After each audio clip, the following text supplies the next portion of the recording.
Hello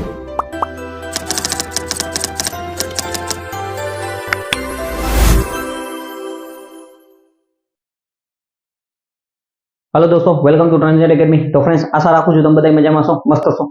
તો RRB railway recruitment બોર્ડની અંદર જુનિયર એન્જિનિયરનો આની પહેલા મેં શોર્ટ્સ બનાવ્યો હતો ભાઈ, વેકેન્સીઝ આવવાની છે બરાબર। તો એની ઓફિશિયલ નોટિફિકેશન આવી ગઈ છે આપણા બધા જ વોટ્સઅપ ગ્રુપ ને ટેલિગ્રામ ગ્રુપની અંદર આપણે પીડીએફ મોકલી દીધી છે બરાબર। જો તમે હજી વોટ્સઅપ ગ્રુપ કે ટેલિગ્રામ ગ્રુપમાં જોઈન ના થયા હોય તો ખાસ ડિસ્ક્રિપ્શનમાં લિંક આપેલી છે, ત્યાંથી તમે જોઈન થઈ શકો છો। ઓકે, હવે વન બાય વન આપણે ભરતી વિશે જોતા જઈએ। તો કે આરઆરબી જે બધાને ખબર જ હતી કે ભાઈ વેકેન્સીઝ આવવાની છે બરાબર।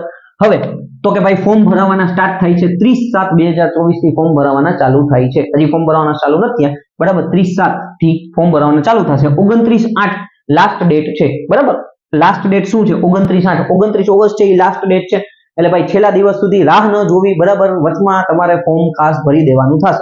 ઓકે, એક બે દિવસમાં ફોર્મ સ્ટાર્ટ થાય એટલે એક બે દિવસમાં હું વિડીયો બનાવીશ, એટલે તમને એમ લાગે કે ભાઈ કોઈ વ્યવસ્થિત જોઈને આપણે ફોર્મ ભરવું છે તો વિડીયો બનાવી દઈશ, એ પછી તમે ફોર્મ ભરજો એટલે તમને પ્રોબ્લેમ ના આવે। પણ શરૂઆતના દિવસોમાં ભરી દેજો એટલે કઈ વાંધો આવે તો સોલ્વ થઈ જાય, નકર પછી છેલ્લે વેબસાઇટ લોડ લેતી હોય તો એ ફોર્મ ઘણી વખત ઘણાના બાકી રહી જાય છે। ઓકે, એટલે લાસ્ટ ડેટ આપણી 29/8/2024 છે બરાબર। પોસ્ટ જુનિયર એન્જિનિયર લેવલ 6 લખેલું છે। ઇનિશિયલ પે 35,400 છે। આ 35,400 છે એ બેઝિક પે છે બરાબર। એચઆરએન ટીએન ડીએન જે લાગુ પડતું એના પ્રમાણે પગાર ઘણો વધારે હોય છે। ટોટલ વેકેન્સી 7,934 છે। 7,934 ટોટલ વેકેન્સીઝ છે બરાબર। કેટેગરી વાઇઝ મેં આપેલું નથી, એ તમે નોટિફિકેશન ની અંદર જોઈ શકો છો બરાબર। ફીસ છે ઓપન ઈડબ્લ્યુએસ ઓબીસી માટે 500 રૂપિયા છે। ઓપન ઈડબ્લ્યુએસ ને ઓબીસી માટે 500 રૂપિયા છે। એસસી એસટી ફિમેલ કેન્ડિડેટ માટે એક્સ સર્વિસમેન હોય એના માટે આપણે 250 રૂપિયા ફી છે બરાબર। હવે જે ઓપન ઓબીસી અને ઈડબ્લ્યુએસ ના કેન્ડિડેટ હોય એ જો ફર્સ્ટ ટાયર ની એક્ઝામ કમ્પ્લીટ કરે છે તો એ લોકોને 400 રૂપિયા પાછા આપી દેવામાં આવશે એના જે એકાઉન્ટ ની અંદર બરાબર।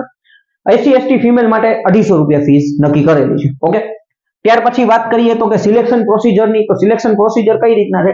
તો કે મેઇન વસ્તુ એ છે કે તમારે પહેલા સીબીટી 1 આપવાની છે, ઈ ક્વોલિફાઈ થાવ એના મેરિટમાં વારો આવે એટલે સીબીટી 2 આપવાની છે। એ આમાં ખાલી ઓનલી ટેકનિકલ છે, આ ટેકનિકલ પ્લસ નોન ટેકનિકલ છે, અને એમાં તમારો વારો આવે તે પછી તમારું ડોક્યુમેન્ટ વેરિફિકેશન ને ત્યાર પછી તમારે સીધું તમારે મેડિકલ કરવામાં આવશે। ઓકે, સીબીટી 1 ના સિલેબસ ની વાત કરીએ તો કે અહીંયા તમે મતલબ એક્ઝામ પેટર્ન તો કે 30 માર્ક નું મેથ્સ હશે, રીઝનિંગ 25 માર્ક નું, જનરલ અવેરનેસ 15 માર્ક નું, જનરલ સાયન્સ 30 માર્ક નું બરાબર। ટોટલ 100 માર્ક નું પેપર હશે, 100 એમસીક્યુ હશે, નેગેટિવ માર્કિંગ એની અંદર હશે।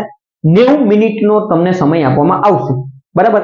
સિલેબસ વિશે આપણે બીજા વિડીયોની અંદર ચર્ચા કરશું એટલે તમને આઈડિયા આવે કે ભાઈ કઈ રીતના આપણે પાસ થવાનું છે। અત્યારે આ પ્રોસિજર વિશે આપણે વાતો કરીએ છીએ બરાબર। એટલે સીબીટી 1 તમે ક્વોલિફાઈ થશો એની અંદર તમારો મેરિટમાં નામ આવશે તે પછી તમે સીબીટી 2 આપી શકશો। એટલે આની અંદર તમારે જનરલ સ્ટડી 15 માર્ક નું, ફિઝિક્સ અને કેમિસ્ટ્રી પીએનસી એટલે ફિઝિક્સ અને કેમિસ્ટ્રી 15 માર્ક નું, કોમ્પ્યુટર 10 માર્ક નું, એન્વાયરમેન્ટ 10 માર્ક નું, અને ટેકનિકલ તમે ડિપ્લોમા ઇલેક્ટ્રિકલ મિકેનિકલ સિવિલ અથવા કોઈ પણ બ્રાન્ચમાંથી આવતા હો બરાબર તો એનું ટેકનિકલ તમારે 100 માર્ક નું હશે। ટોટલ તમારે 150 માર્ક નું પેપર લેવામાં આવશે।